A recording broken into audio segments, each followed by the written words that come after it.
Oke. Alhamdulillah, begitu kita serahkan kepada Ustaz waktu dan tempatnya. Tafadhol Ustaz.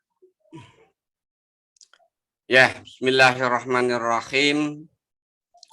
Assalamualaikum warahmatullahi wabarakatuh. Waalaikumsalam warahmatullahi wabarakatuh. Alhamdulillah. Alhamdulillahilladzi khalaqal mauta wal hayata liyabluwakum ayyukum ahsanu amala.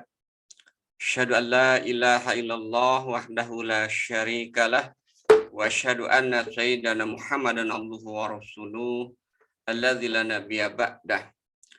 Allahumma sholli ala Muhammad sayyidil mursalin wa imamil muttaqin wa ala alihi wa ashabihi wa man da'a bi da'watihi ila yaumil qiyamah. Amma ba'du. Faqala Allah ta'ala fil Qur'anil Karim, a'udzu billahi minasyaitonir rajim. Syahrul Ramadhan allazi unzila fihil Qur'an hudal linasi wa bayyinatin minal huda wal furqan al-ayah.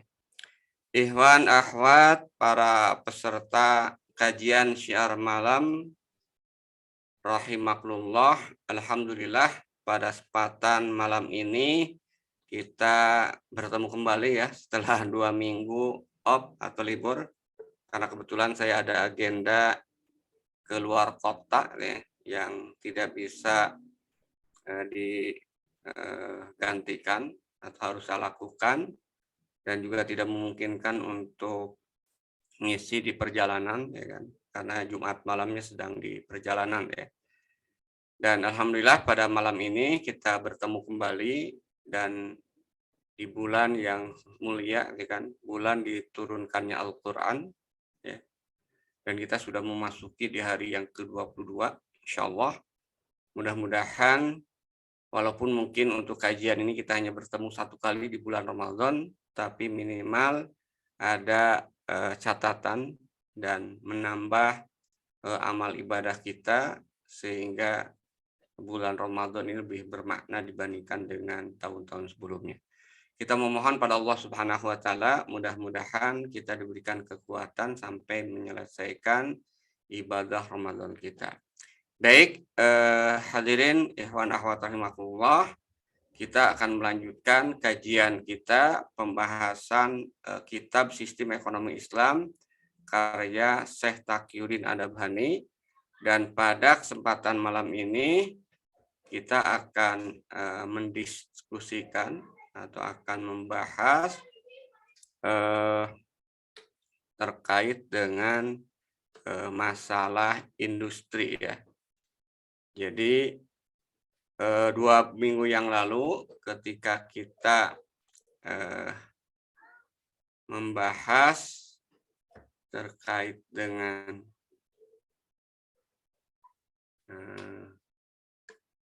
sistem ekonomi Islam ini karya Syekh Taqiyuddin Adabhani ini, kita sudah sampai pada pembahasan yang terkait dengan ini ya. Kalau kita lihat di bukunya, kita sudah membahas ya bab al-bai' wal istisna ya, atau perdagangan dan industri.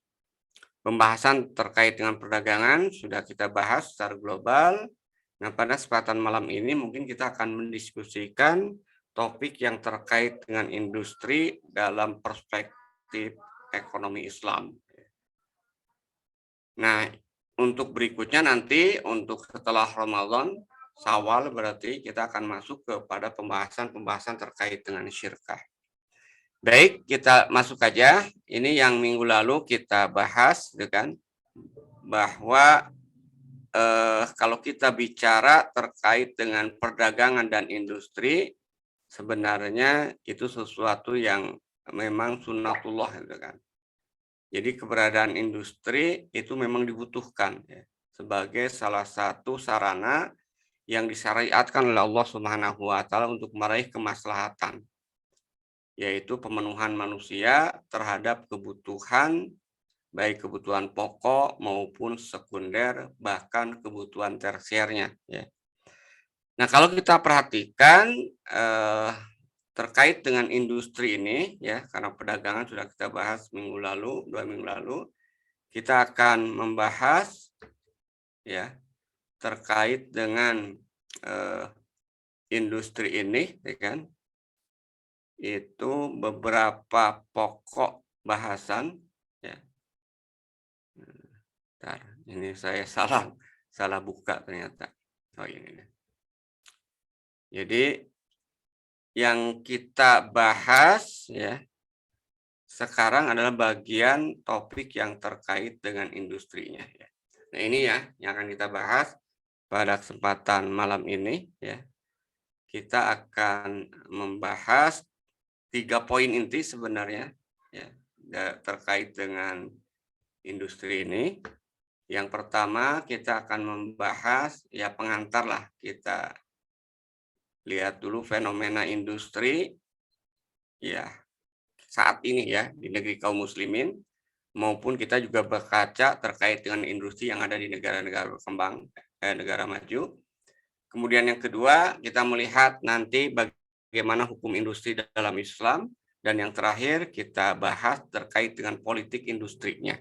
Ini saya kira tiga poin yang akan kita diskusikan pada kesempatan malam ini. Mudah-mudahan tidak ngantuk ya, Kang Azhar.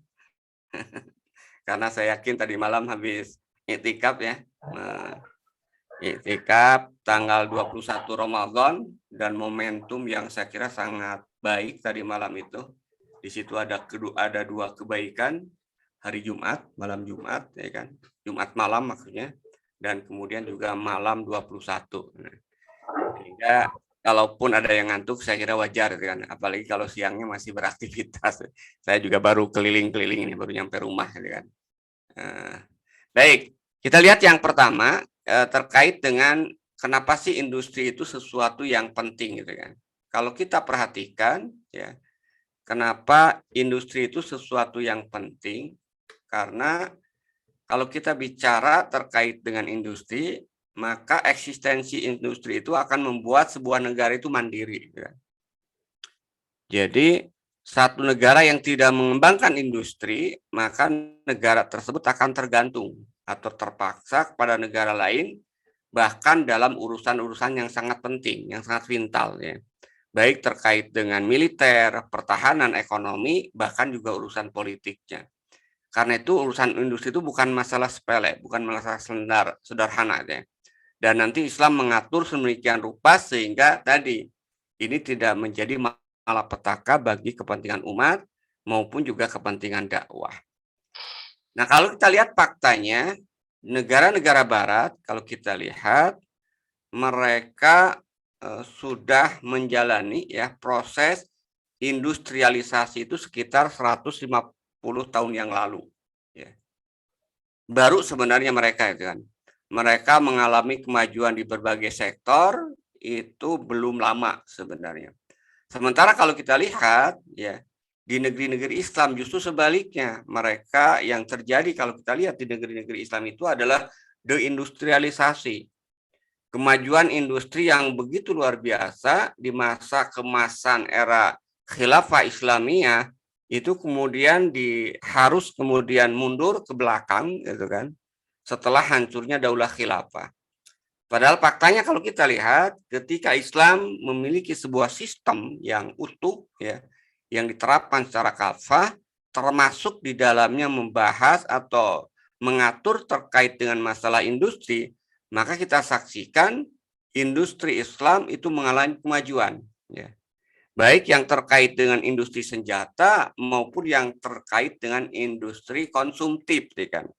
Contoh terkait dengan industri senjata, bagaimana Muhammad Al-Fatih bisa menaklukkan Konstantinopel ya, itu nggak mungkin kalau tanpa ada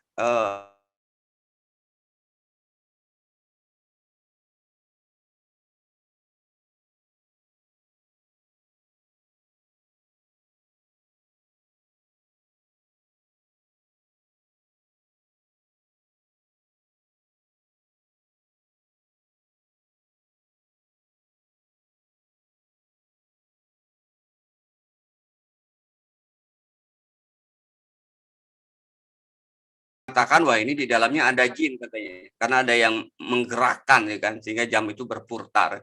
Ini contoh tentang bagaimana kemudian keterbelakangan mereka pada masa itu. Termasuk juga dalam industri konsumtif lainnya, misalnya yang pertama kali mengenal sabun yaitu adalah kaum muslimin, ya kan. Nah ini contoh itu kan.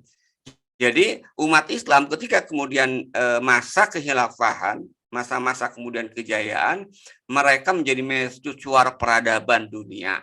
Tapi sejak kemudian khilafah runtuh, yang terjadi di negeri kaum muslimin itu adalah deindustrialisasi. Sementara Barat baru kemudian memulai penemuan-penemuannya, dan itu pun kalau kita lihat dalam catatan sejarah, mereka bisa melakukan rekayasa industri, salah satunya hasil dari mencontek atau mengambil alih teknologi-teknologi dasar yang ditemukan oleh kaum muslimin atau ilmuwan muslim. Itu yang poin pertama. Nah, kalau kita lihat setelah kemudian khilafah runtuh, apa yang kemudian dilakukan oleh negara-negara Barat? Negara-negara Barat melakukan rekayasa ya, rekayasa agar kaum muslimin, negeri-negeri yang kemudian sudah tidak memiliki induknya lagi ya, yang kemudian terpecah belah menjadi negara-negara kecil di bawah ruang lingkup nasionalisme, itu direkayasa sedemikian rupa oleh Barat agar mereka tidak bangkit lagi ya, tidak mengalami lagi kemajuan industrinya. Maka yang terjadi tadi kan di negeri-negeri kaum muslimin malah yang terjadi itu adalah deindustrialisasi. Nah, apa yang dilakukan oleh Barat kalau kita lihat, industri kemudian diarahkan kepada industri konsumtif ya. Dibuat seolah-olah harus ada tahapan dalam industrialisasi, misalnya memperkuat agraris ya, memperkuat industri yang mendukung agraris, memperkuat kemudian sektor pangan ya kan. Kemudian baru membuat industri ringan, menengah, baru industri berat. Ini yang menjadi tahapan-tahapan yang biasanya mereka sodorkan itu kan kepada kaum muslimin ya kan. Nah, negeri muslim maksudnya. Nah, fakta yang terjadi juga pernah kita rasakan kan di Indonesia, itu pernah ya kan. Pernah kita kenal yang disebut dengan revelita ya. Revelita sampai kemudian tahap tinggal landas. Tapi hari ini kita lihat sungguh sangat menyedihkan ya. Jadi boro-boro tinggal landas, malah yang terjadi adalah terbelakang lagi. Nanti kita akan lihat contohnya. Salah satunya juga urusan kebutuhan pokok juga sangat dikendalikan oleh swasta, bahkan oleh asing. Nah, tentu kalau kita bicara terkait dengan tadi ya, tentang bagaimana kemudian rekayasa industri harus dilakukan, yang oleh Barat itu kemudian seolah-olah harus ada tahapan-tahapan tadi, padahal faktanya kalau kita melihat apa yang dilakukan oleh Barat ya kan, kita lihat yang dilakukan oleh Barat itu adalah mereka kemudian maju, tapi fokus mereka tidak melakukan tahapan-tahapan yang mereka sodorkan, tahapan-tahapan yang mereka tawarkan kepada negeri kaum muslimin, negara-negara berkembang. Mereka langsung menggarap teknologi berat ya kan. Misalnya kalau kita lihat ya, apa yang terjadi di Eropa itu kan, itu juga Eropa itu tidak melakukan ya tahapan yang mereka sebut dengan revolusi industri, tapi Barat langsung ya mereka juga menggarap industri beratnya itu kan. Jadi yang dibangun itu kemudian industri peralatan, industri berat ya. Kemudian juga kita lihat Inggris ya. Inggris juga sama. Kalau kita lihat Inggris juga mengalami kemajuan itu setelah mereka memfokuskan awal pembangunan industrinya itu pada pabrik-pabrik besi, baja dan peralatan ya. Jadi tidak bertahap tadi seperti yang disarankan oleh mereka kepada negara-negara berkembang. Jadi ini terjadi saya kira manipulasi luar biasa yang dilakukan oleh negara-negara Barat agar apa? Agar negara-negara berkembang yang mayoritas Muslim itu kemudian tidak mengalami kemajuan. Begitu juga Rusia atau komunis ya, mulai membangun industrinya dalam program pembangunan 5 tahun ya, dengan membangun industri berat terlebih dahulu gitu kan. tidak dari industri ringan kemudian menuju industri berat, ya kan.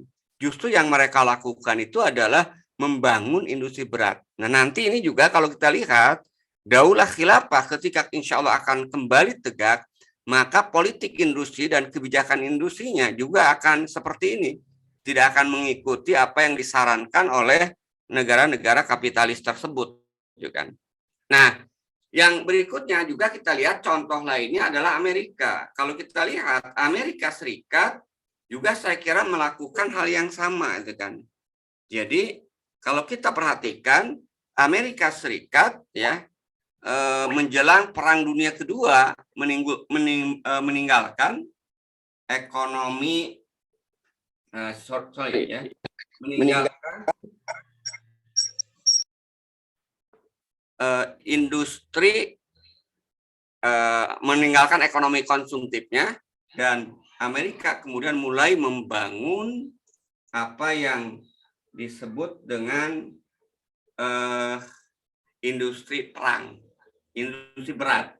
Jadi ini fakta kalau kita lihat ya, fakta menunjukkan bahwa mereka, Eropa, Inggris, Rusia, dan Amerika itu tidak melalui tahapan-tahapan yang mereka lakukan untuk membangun industri beratnya. Tidak dari dasar dulu gitu ya, tapi langsung mereka membangun industri berat ya. Nah, begitu juga kita lihat tadi ya, itu sudah kita jelaskan Inggris. Nah. Kemudian berikutnya kita lihat bagaimana fakta terkait dengan hukum syara ya. Terkait dengan hukum syara masalah industri ini dalam pandangan Islam. Ya. Sebelum kita ke arah politiknya.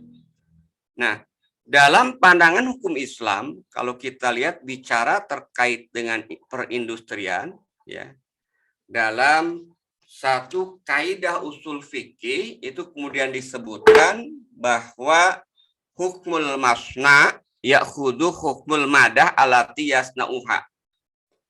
Jadi hukum pabrik ya atau industri itu mengikuti hukum barang yang diproduksinya, baik dari sisi kepemilikan maupun dari sisi produksinya. Nah, kita lihat dari sini maka ya pertama dari sisi halal dan haramnya. Ya. Jadi industri bisa halal dan haram tergantung produksinya. Ya, ya. Kalau yang diproduksinya adalah produksi yang halal, maka berarti halal. Kalau yang produksinya adalah yang haram, berarti juga itu haram gitu kan. Nah, yang kedua dari sisi kepemilikan. Dari sisi kepemilikan juga sama, saya lihat ya. Dari sisi kepemilikan tergantung barang yang diproduksinya. Produksi atau pabrik itu bisa milik individu ya. Jadi industri itu atau pabrik bisa milik individu kalau barangnya itu adalah barang yang masuk dalam kategori milik individu.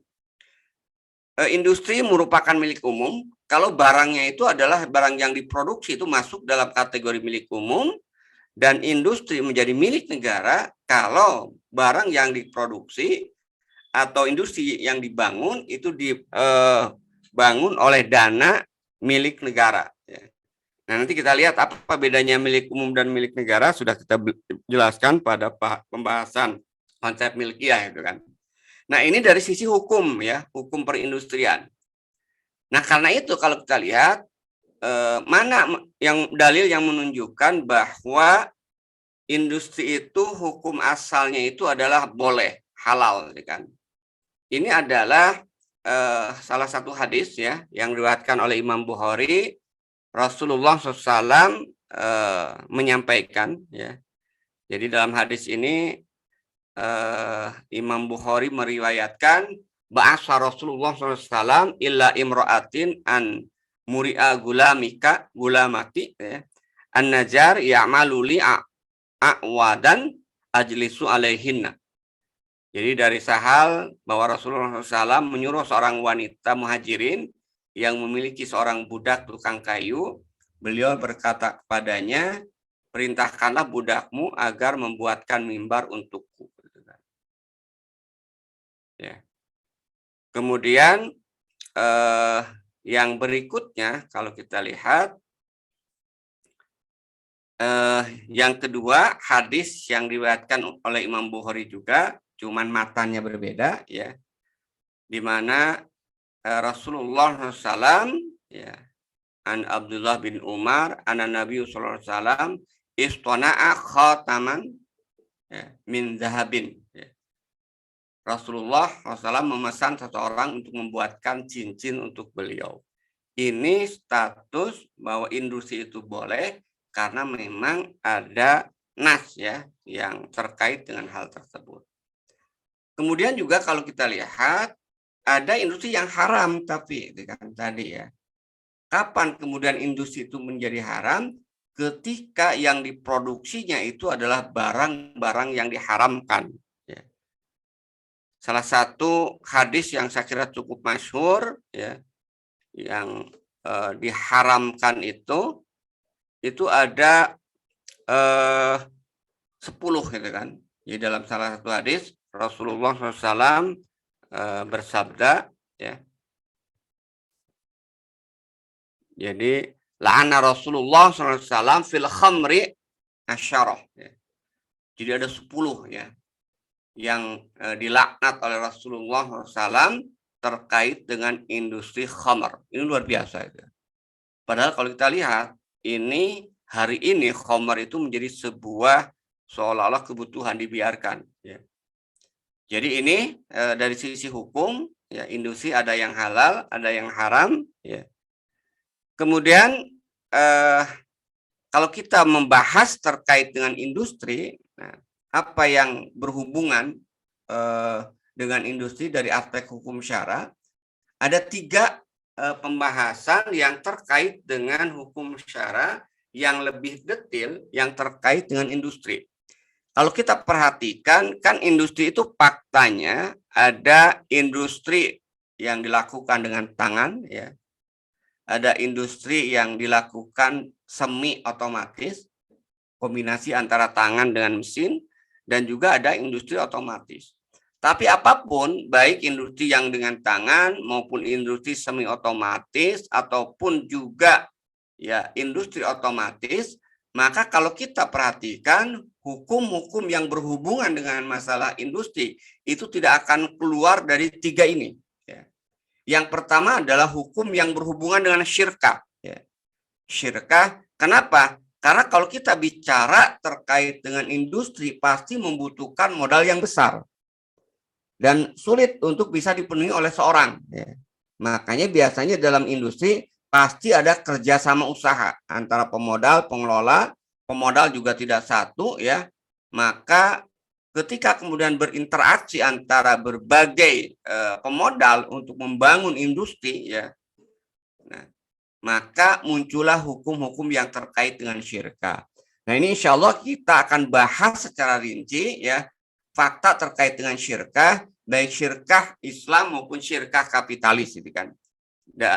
Nanti minggu depan, ya, bulan depan, ya, pada bulan Syawal, ketika kita mulai lagi kajian ekonomi Islam setelah liburan Syawal, ya kan, Idul Fitri, kita akan membahas langsung pembahasan yang terkait dengan hukum. Karena yang terkait dengan industri itu terkait dengan hukum ijarah.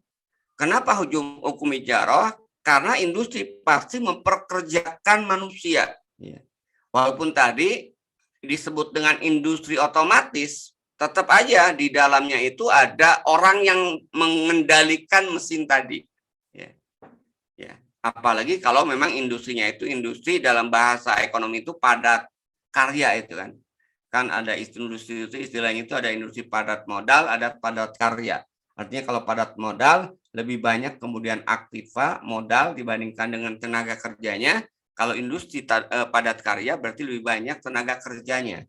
Nah, tapi dua-duanya tetap aja itu akan berhubungan dengan hukum yang terkait dengan ijarah. Itu yang kedua. Dan yang ketiga, karena industri ini, ya, hasilnya itu dijual ke masyarakat, maka kalau kita perhatikan berarti berbicara terkait dengan industri juga berbicara terkait dengan hukum jual beli dan perdagangan luar negeri, gitu kan.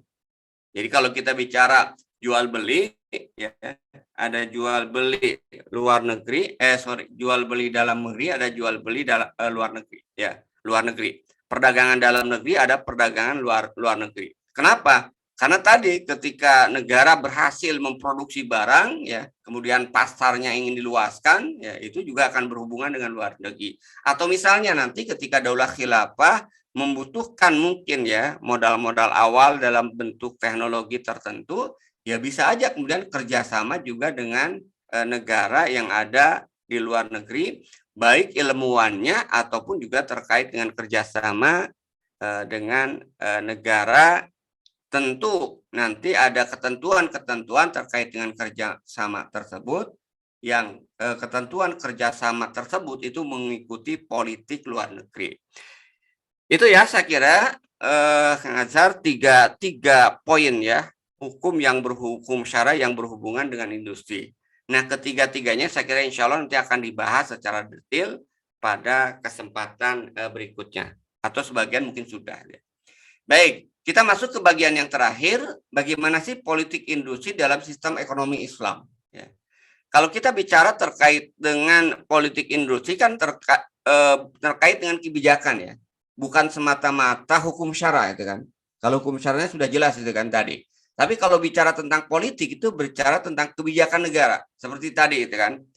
Misalnya itu kan, ketika kita akan melakukan industrialisasi, itu harus dari mana mulainya? Jadi apakah betul tadi ya di awal di pengantar saya sebutkan ketika kita melakukan industrialisasi itu harus dimulai dengan industri ringan, sedang, baru industri berat. Ya.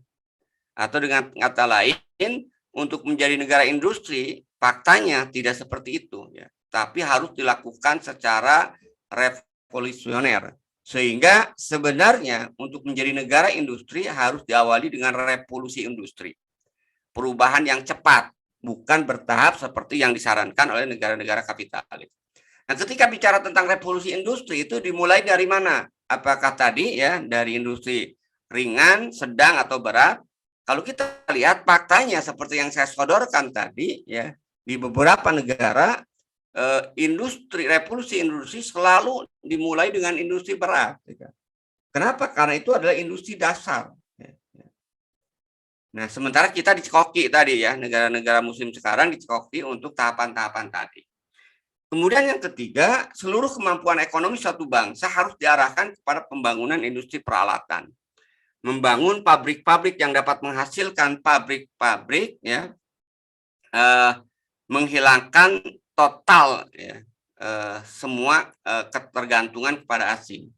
Jadi pabrik-pabrik yang dibutuhkan nanti misalnya tadi kan kalau kita lihat ada apa istilahnya itu industri makanan, industri pakaian, dan tentu juga industri senjata kalau kaitannya dengan jihad.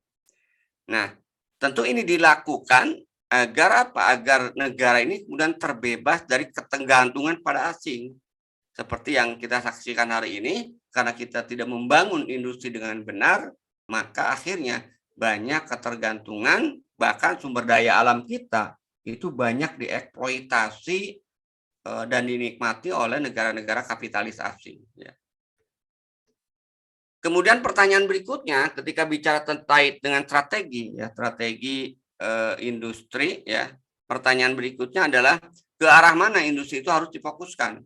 Apakah fokus kepada sektor agraris atau pangan, atau fokus kepada industri yang mendukung kebutuhan-kebutuhan primer masyarakat yang sifatnya konsumtif, atau fokus misalnya kepada industri-industri untuk ekspor sehingga mendatangkan devisa, atau memperkuat keunggulan lokal untuk memenangkan kompetisi global.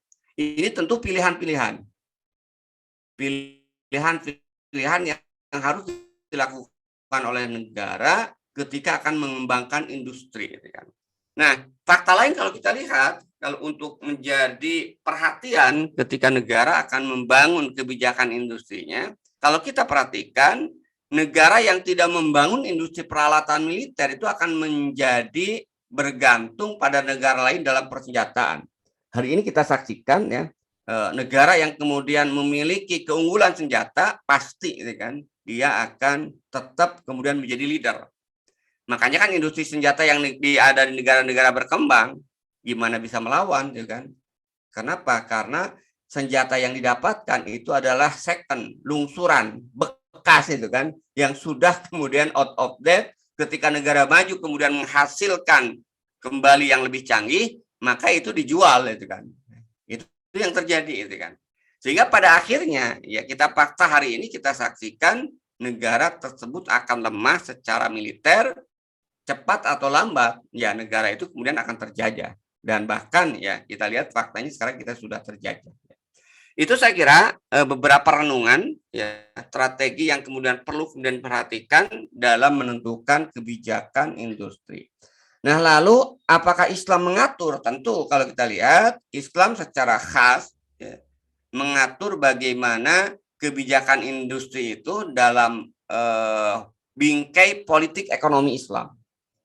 Jadi kebijakan industri itu tidak berdiri sendiri gitu kan. Kebijakan industri dalam sistem ekonomi Islam itu merupakan bagian dari politik ekonomi Islam ya. Yang intinya itu adalah kalau kita bicara politik ekonomi Islam itu berbicara pemenuhan ke dalam negeri maupun juga ke luar negeri ya terkait dengan politik dagang yang luar negeri. Nah, kalau kita perhatikan dalam politik ekonomi Islam ya tentu kebijakan industri itu bertumpu pada kebijakan politik. Jadi kali lagi, karena industri, kebijakan industri itu adalah untuk melayani ya, atau dasarnya itu adalah kebijakan politik ya, maka berarti kebijakan pengembangan industri juga harus bertumpu pada kebijakan politik. Dan kita tahu dalam sistem dalam Islam politik itu dibagi dua, gitu kan? Ada politik dalam negeri, fokusnya adalah mengurus urusan rakyat dengan syariat Islam agar mereka sejahtera. Yang kedua, kalau bicara tentang politik luar negeri, nah ini yang menarik, gitu kan? Politik luar negeri dalam Islam bukan bebas aktif, gitu kan? Politik luar negeri dalam Islam itu adalah dakwah dan jihad. Jadi semua komunikasi dengan negara-negara luar itu dasarnya itu kepentingannya itu tidak lain adalah untuk kepentingan dakwah dan untuk kepentingan jihad. Itu dari sisi kepentingan pengembangan industri. Karena itu kalau kita perhatikan dalam politik ekonomi Islam, ya, dalam kebijakan industrinya, maka industri yang wajib kemudian dibangun oleh negara, ya tadi untuk mengcover dua tadi, kebijakan politik dalam negeri maupun kebijakan politik luar negeri. Maka industri yang harus ada wajib ini ya. Yang pertama adalah industri terkait dengan pengelolaan harta kekayaan milik umum ya. Seperti migas ya, industri minyak dan gas. Yang hari ini luar biasa itu kan. Kita selalu dihadapkan pada kenaikan BBM dan kesulitan ya. Padahal dulu Indonesia pernah menjadi negara pengekspor minyak. Tapi akibat kebijakan yang keliru, kebijakan yang salah dengan liberalisasi, akhirnya kita sekarang ya, walaupun ada minyak dan gas, tapi ternyata didominasi, dikuasai oleh asing, oleh swasta. Sehingga fenomena antrian ya, migas itu juga fenomena yang sering terjadi. Kemarin saya baru pulang dari Bangka itu kan, Belitung. Ternyata saya saksikan 2 hari saya di Belitung itu, yang namanya pom bensin itu antriannya itu luar biasa. Ya. Dan pom bensin itu buka hanya kurang lebih 2 jam, karena ketika buka dapat langsung setelah ngantri masyarakat udah habis gitu kan. Ternyata ini juga tadi gitu kan. Ini kenapa kemudian terjadi kelangkaan?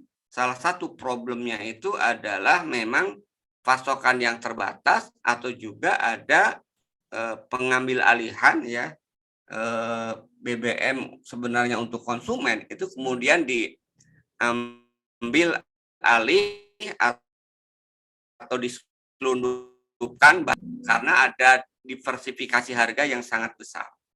Nah akhirnya rutin itu kan tiap hari saya tanya, oh ini fenomena ini wajar itu kan. Sehingga akhirnya apa? Masyarakat harus membayar dengan apa? Dengan harga yang mahal.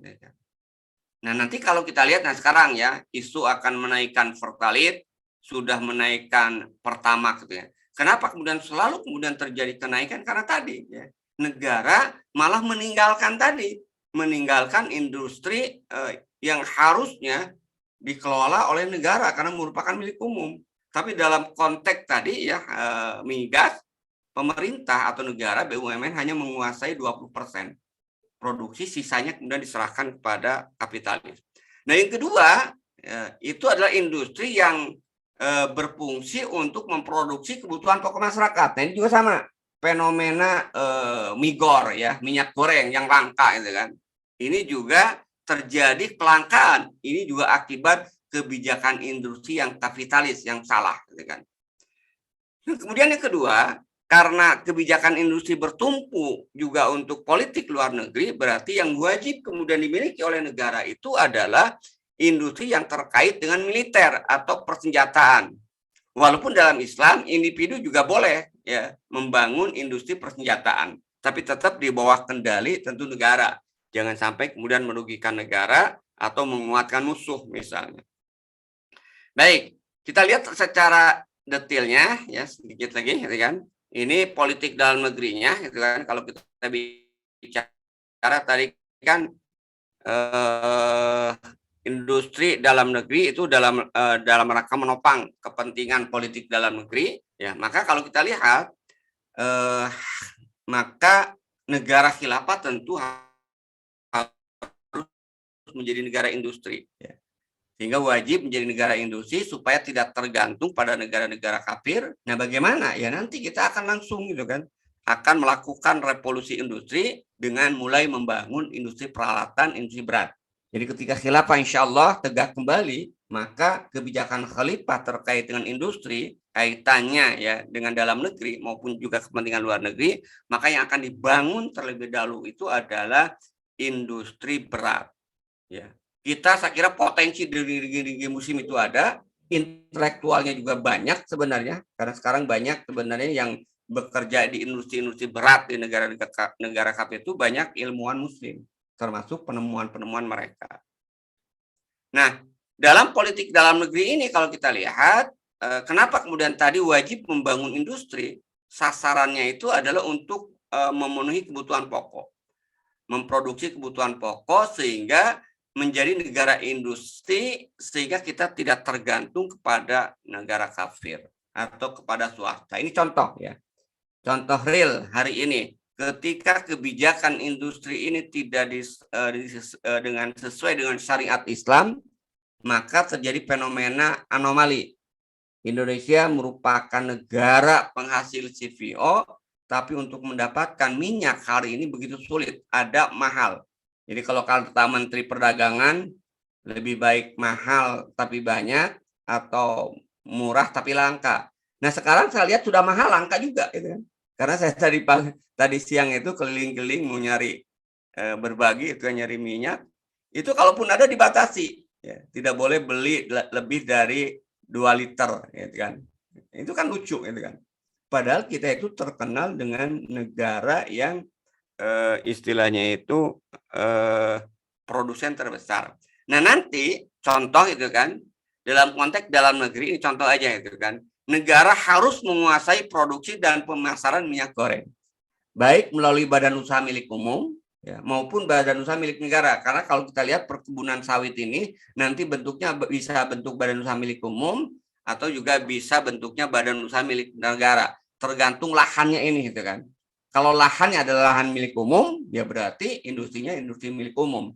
Tapi kalau lahannya berasal dari lahan pribadi, ya maka berarti itu menjadi badan usaha milik negara, itu kan? Karena yang membangun negara. Jadi kalau kita lihat negara itu harus membangun dan memiliki perkebunan sawit atau yang sejenis, membangun dan mengelola pabrik pengolahan minyak goreng, pengelolaan sumber daya alam milik umum berbasis negara atau state-based management.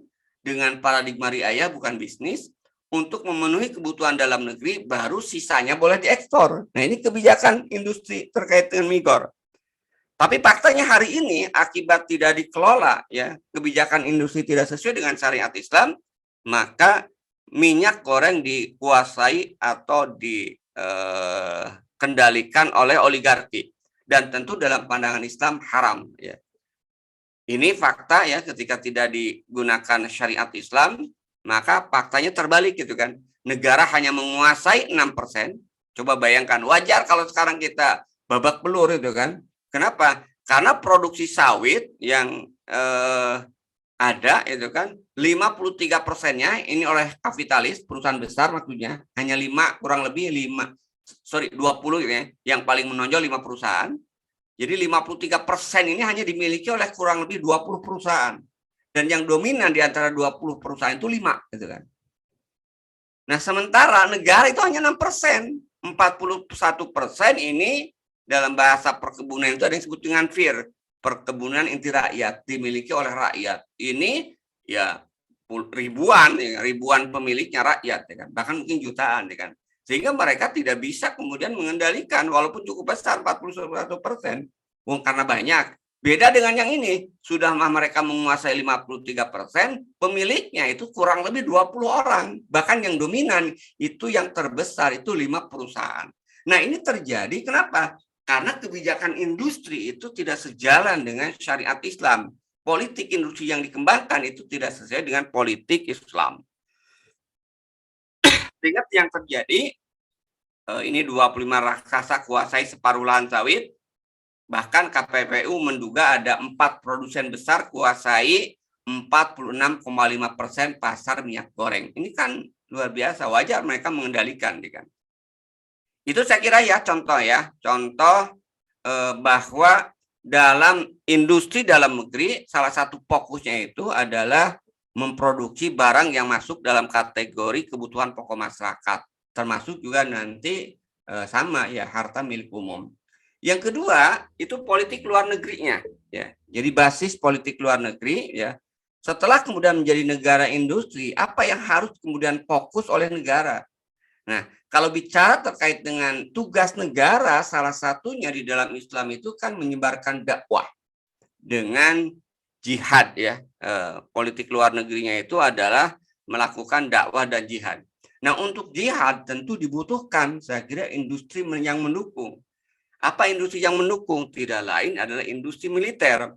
Karena itu, terkait dengan politik luar negeri, maka hubungannya dengan kebijakan industri yang harus kemudian dibangun itu adalah industri untuk mendukung tugas dakwah serta jihad, yaitu industri militer.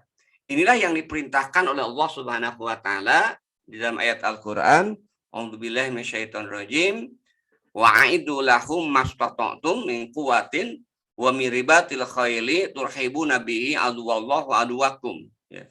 Jadi siapkanlah untuk menghadapi mereka kekuatan apa saja yang kalian sanggupi dan dari kuda-kuda yang ditambatkan untuk berperang. Walaupun pada saat itu adalah kuda. Sekarang mungkin industri tank-tank wajah itu kan. Industri kapal ya, kapal. Termasuk kapal udara maupun juga kapal yang ada di lautan.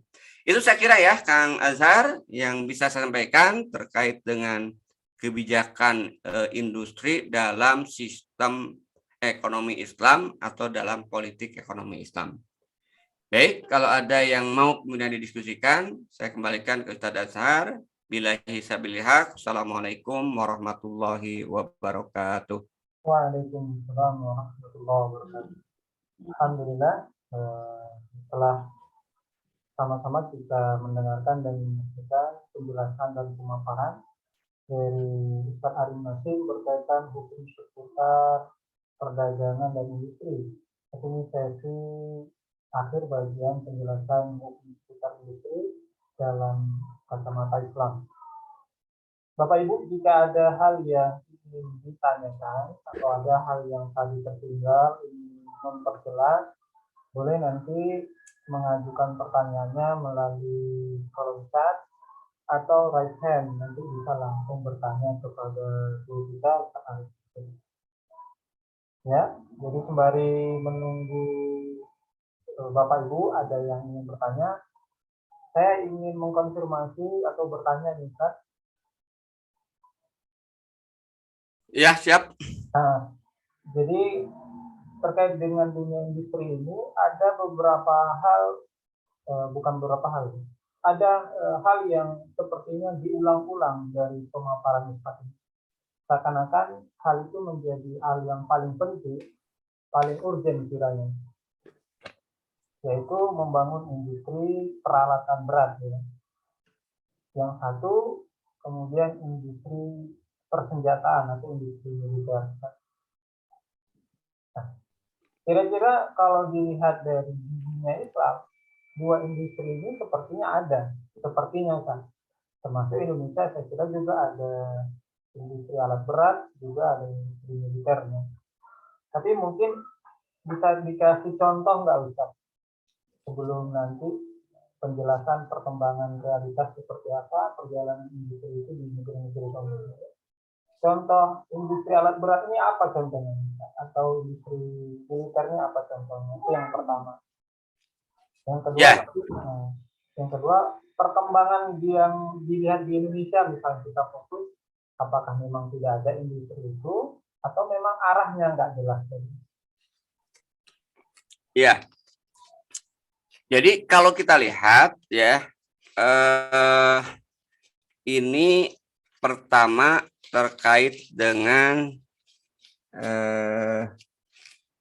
apakah ada atau tidak ya tadi? Maaf. Contoh dulu tadi, Pak. Contoh. Oh ya, sorry. Contoh industri strategis industri ini ya. Alat berat. Alat berat. Jadi kalau kita lihat ya industri alat berat itu ya. Nah, nanti kan tadi saya katakan dua ya, tergantung industri alat beratnya itu industri di bidang apa gitu kan. Untuk kepentingan politik luar negeri atau kepentingan politik luar negeri. Karena dua-duanya tadi saya katakan industri harus dibangun, yang wajib dibangun oleh negara itu dua. Industri yang digunakan produknya itu, hasilnya itu adalah untuk memenuhi untuk melaksanakan kebijakan politik dalam negeri, yaitu riayah ya dan kebutuhan pokok. Yang kedua, industri yang wajib dibangun oleh negara adalah industri untuk merealisasikan politik luar negeri. Nah, untuk merealisasikan politik dalam negeri, industri berat itu contohnya apa? Industri yang menghasilkan mesin-mesin, ya kan? Misalnya itu kan, kalau terkait dengan teknologi pertanian misalnya kan, maka industri yang harus kemudian dihasilkan berarti adalah industri berat mesin yang bisa mengolah hasil pertanian. Atau misalnya industri yang, nah sekarang kan Indonesia itu kan masih di apa istilahnya itu menghadapi masalah terkait dengan smelter, ya. Industri pengolahan baik untuk emas maupun perak maupun juga untuk batu bara, gitu kan. Sehingga hari ini kita mungkin banyak ditipu, gitu kan. Misalnya itu kan, karena yang di keruk misalnya di Papua itu kan bahannya ya, bahan baku emasnya. Kenapa? Karena pemurnian emasnya itu tidak dilakukan di Indonesia, gitu kan. Nah, kenapa? Ya tadi karena industrinya, smelternya itu kemudian tidak dibangun, kan? Makanya kan pemerintah baru kemudian istilahnya itu membangun, kan? Meminta itu kan, boleh diperpanjang asal Freeport membangun smelter. Tapi kan hanya perencanaan dan perencanaan, belum sepenuhnya kemudian jalan. Ini contoh gitu kan. Jadi industri yang berat itu industri yang seperti itu, industri yang digunakan untuk dasar bagi industri-industri yang sifatnya konsumtif, gitu kan. Bukan industri teknisnya, gitu kan. Karena nanti kalau kemudian industri beratnya sudah ada, ya bisa menghasilkan mesin-mesin itu, ya otomatis kan industri industri konsumtifnya, gitu kan, yaitu kemudian bisa langsung kemudian dipraktekkan, dijalankan, gitu kan. Nah, sementara kebalikannya enggak. Kalau kita mengembangkan dari industri yang ringan dulu, ya kita selamanya akan tergantung gitu kan, dari sisi teknologi gitu kan, dari sisi pengembangan industri itu kemudian kepada barat ya kan. Contoh juga sekarang gitu kan. Kebijakan pemerintah sama terkait dengan kenapa kemudian industri berat ini kemudian dibutuhkan agar sumber daya alam itu bisa dikelola sendiri dan diolah sendiri dalam negeri. Jadi kita itu tidak hanya mengimpor, mengekspor itu kan, itu hanya bahan bakunya, sehingga nilai itu sangat rendah, value added-nya itu sangat minim. Gitu. Contoh batu bara itu kan, batu bara itu langsung aja diekspor itu kan, tidak kemudian diolah. Ya. Kemudian juga contoh kemarin juga ketika saya di Bangka itu kan terkenal dengan timahnya itu kan. Sekarang hanya memproduksi timahnya aja gitu kan. Ya. Sehingga industrinya itu hanya sebatas bagaimana kemudian memproduksi timah, tidak kemudian mengembangkan industri timah yang dalam bentuk yang industri strategis. Makanya kan ketika kembali ke Indonesia nilainya berlipat-lipat ya kan. Kita jual timah misalnya 1 ton, maka itu nilainya itu ya kan dibanding akan sangat kemudian istilahnya itu tidak sebanding daripada hasil pengolahan timahnya. Misalnya jadi komponen-komponen di laptop atau komputer itu kan kebanyakan mengandung unsur timah itu kan. Misalnya itu kan salah satunya.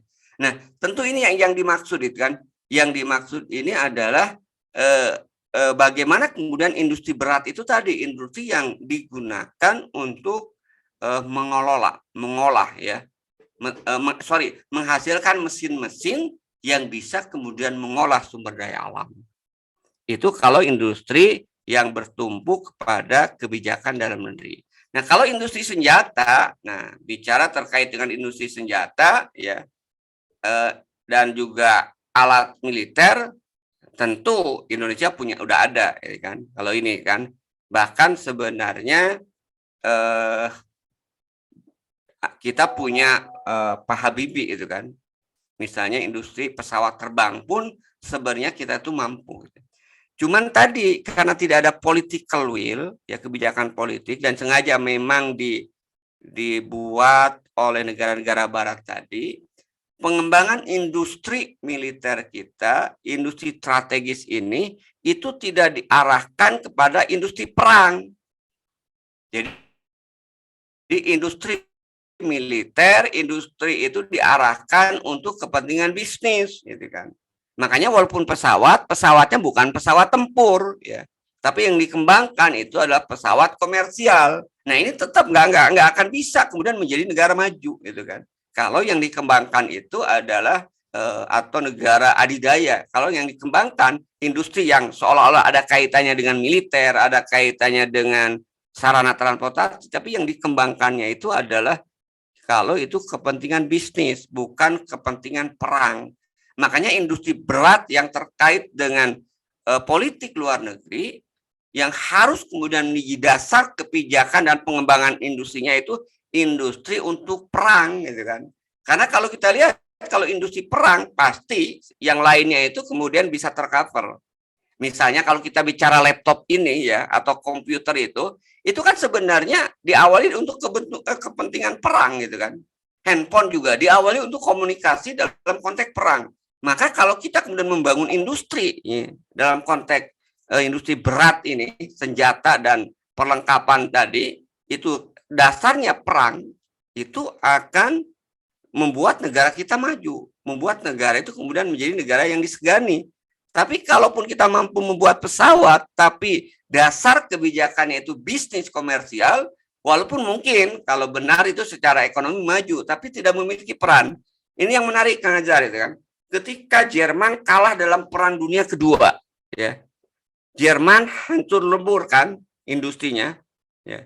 Kemudian dibantu oleh Amerika Serikat ya, untuk bangkit kembali, untuk mengembangkan kembali industrinya. Tapi ada perjanjian yang diminta oleh Amerika Serikat. Jerman dibantu kata Amerika, nanti ada kebijakan yang disebut dengan Marshall Plan itu. Jerman dibantu untuk bangkit kembali ekonominya, ya termasuk industrinya, tapi industri yang dikembangkan oleh Amerika diminta jangan mengembangkan industri yang berbasis perang. Industri yang dikembangkan dikerangkeng dalam kepentingan komersial. Makanya Jerman ya akhirnya kan tidak berkutik gitu kan, tidak memiliki peran politik internasional. Ekonominya memang cepat bangkit ya kan, tapi ternyata peran internasionalnya itu tidak kembali. Kenapa? Karena yang dikembangkannya itu adalah industri komersial, bukan industri perang. Sementara Amerika justru dia mengembangkan industri perang. Contoh lain Jepang. Jepang juga sama kan, perang dunia kalah gitu kan, perang dunia kedua kalah, hancur lebur. Padahal dulu industri perangnya canggih, ya Jepang juga itu kan, sampai dia juga menjadi negara penjajah gitu kan. Itulah tadi kemampuan teknologi. Sama ketika kemudian hancur dibom ya Jepang oleh Amerika Serikat, kemudian dibantu untuk bangkit kembali, syarat Amerika juga sama. Jepang silakan mengembangkan kembali industrinya, membangkitkan kembali ekonomi dan industrinya, tapi tidak boleh dasarnya itu adalah industri perang. Semuanya harus didasarkan kepada kepentingan membuat kendaraan itu semuanya komersial, ya, tidak mengarah kepada industri yang terkait dengan kepentingan perang. Nah itu, jadi Indonesia sudah ada industri-industri yang terkait dengan peralatan perang, gitu kan, yang berhubungan dengan perang maksudnya, tapi itu bukan dasar pengembangan industrinya. Dasar pengembangan industrinya itu diarahkan untuk komersial, gitu kan. Nah, bahkan sampai nggak laku kan, sampai ada gurauan pesawat itu ditukar dengan beras ketan, ya kan? Kenapa? Ya karena itu, gitu kan. Tidak didukung oleh political will. Ya. Akhirnya kan tenaga kerjanya pada keluar. PT Nurtanio, kalau dulu sebelumnya, kemudian IVTN, sekarang nyaris bangkrut. Kenapa? Ya karena tadi tidak dibangun, tidak didukung oleh kebijakan politik. Ya. Sehingga jangankan militer, gitu kan, kepentingan militer, komersial pun nggak jalan juga. Gitu kan. Itu ya barangkali. Allah alam. Jadi negara-negara maju atau negara-negara yang sudah punya industri maju kalah dengan negara yang punya ideologi yang berpengaruh kan ya, sehingga Amerika bisa mengarahkan Jerman ataupun Jepang untuk merubah arah industri mereka kepada industri komersil. Ya,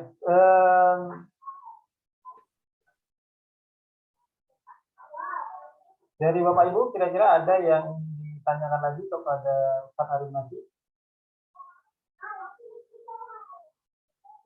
Ya, kalau tidak ada, kita sudahi dulu kalau memang tidak ada. Ya, persiapan inilah, persiapan recap kan. Ya udah. Mohon maaf. Ya. Sebagai penutup sesi ini, Ustaz, kira-kira ada yang mau disampaikan, Ustaz? Ya, saya kira hanya menyimpulkan aja, gitu kan. Jadi kalau kita lihat strategi pengembangan industri dalam sistem ekonomi Islam, ya harus diarahkan kepada dua tadi, gitu kan. Pertama, untuk mendukung kebijakan politik dalam negeri, ya, yaitu memenuhi kebutuhan pokok rakyat, riayah, dan yang kedua, mendukung untuk pengembangan dan pengokohan politik luar negeri, yaitu industri yang bisa membackup untuk kepentingan dakwah dan jihad. Dan itu kedua-duanya itu harus dikembangkan, harus dimulai dengan industri berat. Ya. Baru kemudian setelah itu dikembalikan ke industri-industri yang lebih teknis. Tidak dibalik gitu kan. Kita selama ini negara-negara berkembang yang mayoritas muslim itu kemudian dibodohi oleh negara-negara barat kapitalis, seolah-olah mengembangkan industri itu harus dari bawah dulu, ringan, sedang, baru berat. Padahal kalau mereka justru tidak melakukan itu kan faktanya. mereka justru melakukan dari industri berat dulu gitu kan. Itu saya kira ya. Mudah-mudahan nanti kita akan bahas lagi yang masih berhubungan dengan industri ya, walaupun mungkin bukan ke politiknya, nanti ke hukum syara dominannya. Pembahasan berikutnya kita akan membahas terkait dengan berbagai syirk. Amin. Itu barangkali Bapak Ibu sekalian, jamaah rahimakumullah, terima kasih atas perhatiannya. Mudah-mudahan kita masih diberikan umur oleh Allah Subhanahu wa taala untuk bisa menyelesaikan Ramadan ini dan bisa bertemu lagi pada pertemuan di bulan Syawal. Terima kasih Kang Azhar. Assalamualaikum warahmatullahi wabarakatuh. Waalaikumsalam warahmatullahi wabarakatuh. Ya, jadi kita akan ketemu lagi kurang lebih 2 atau 3 pekan lagi ya Bapak Ibu, karena segmen ini tidak mungkin kita lakukan di Jumat yang akan datang ya. Mungkin boleh jadi ada aktivitas-aktivitas lain yang kita pulang ke kampungnya dikhawatirkan jaringan dan lain sebagainya ya. Terima kasih kepada Ustaz Karim Nasid yang telah menyiapkan waktunya, mengorbankan waktunya untuk berbagi faedah ilmu. Mudah-mudahan kita mendapatkan keberkahan ilmu di malam ke-10 ini ya, di 10 malam akhir Ramadan. Mudah-mudahan semua amal ibadah kita, termasuk yang kita baru lakukan malam ini, bisa dicatat Allah menjadi pemberat amal ibadah kita. Mohon maaf jika waktunya singkat, memang waktu kita tidak terlalu panjang. Mudah-mudahan aktivitas kita bisa berlangsung seperti biasa dan dilancarkan oleh Allah Subhanahu wa taala. Insyaallah kita akan ketemu di 2 atau 3 pekan lagi, nanti kita akan konfirmasi jadwal terbaru setelah nanti Syawal ya. Wabillahi taufiq wal hidayah. Mohon maaf. Assalamualaikum warahmatullahi wabarakatuh, dan kita tutup dengan doa majelis. Subhanakallahumma wa bihamdika asyhadu an la ilaha illa anta astaghfiruka wa atubu ilaik.